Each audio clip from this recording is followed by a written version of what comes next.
안녕하세요. 코인우먼입니다. 오늘은 2023년 5월 8일 월요일입니다. 구독과 좋아요, 알림 설정 정중히 부탁드리며 오늘 영상 시작하겠습니다.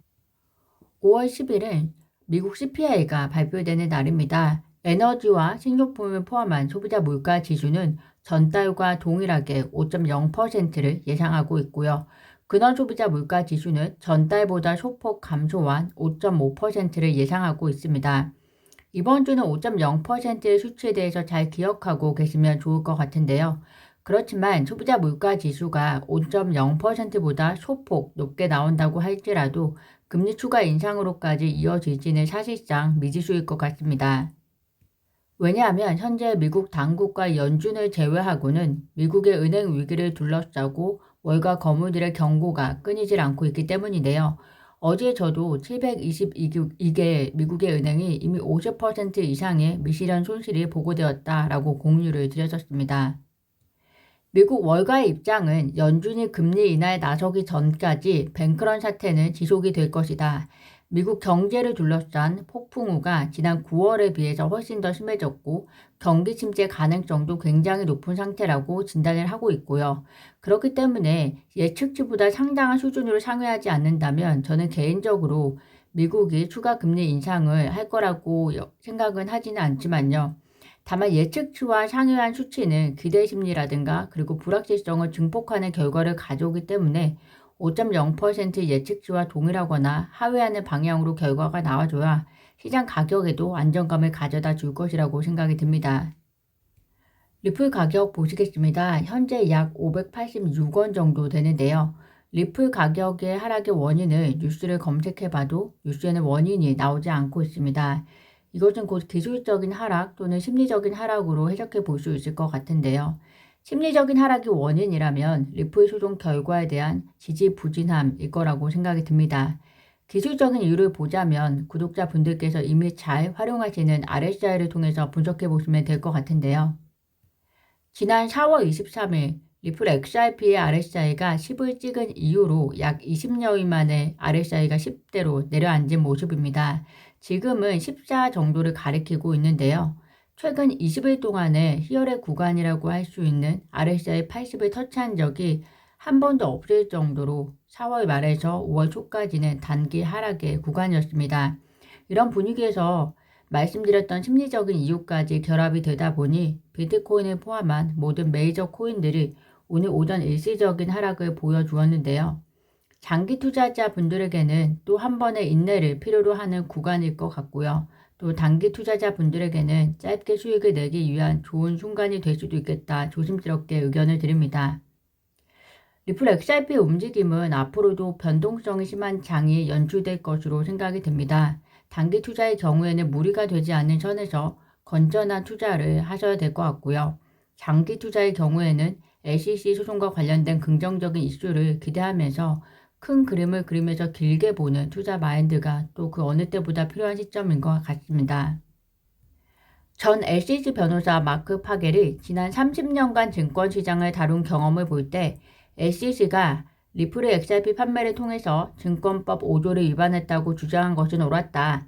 SEC가 리플보다 더 나은 약식 판결 브리핑과 논쟁을 가지고 있지만 만약에 리플을 결국 소송에서 이기게 되더라도 놀랍지 않다라는 발언을 해서 존드든 변호사와 트윗을 통해 논쟁이 진행이 되었습니다.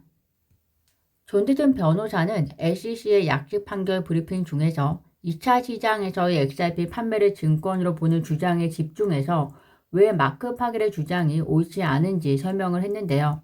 한 가지 근거는 지난 76년 동안 기초자산 자체를 담보로 한 투자 계약 사건이 없었다는 것입니다.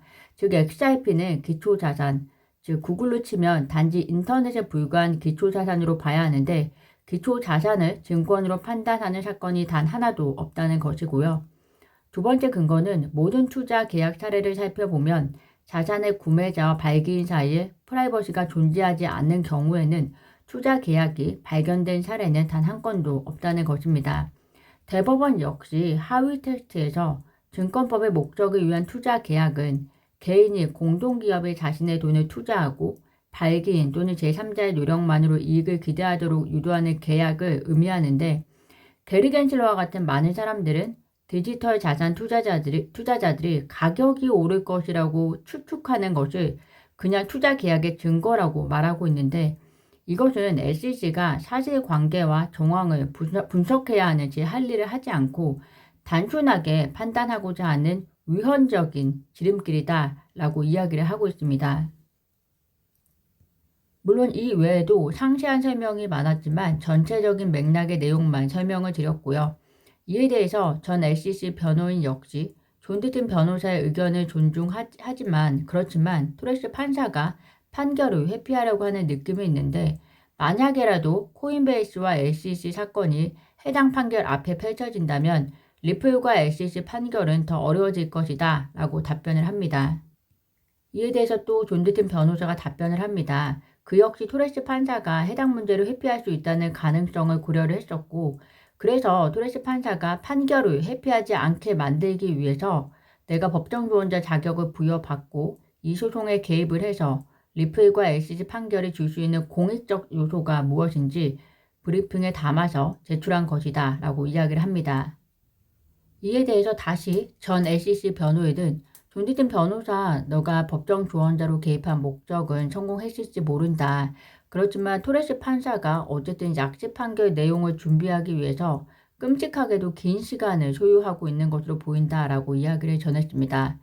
결론적으로 전 SEC 변호인은 리플 XRP가 2차 시장에서 거래가 증권이 될 수 없다는 존 디튼 변호사의 논리에 대해서는 어느 정도 추궁하는 것처럼 보여지는데요. 다만 토레스 판사의 약식 판결이 이상하리만큼 긴 시간을 소요하고 있는 것을 강조하는 만큼 그 의미가 무엇인지 생각해 보라는 뜻도 있어 보입니다. 구독자분들은 어떻게 생각하시나요?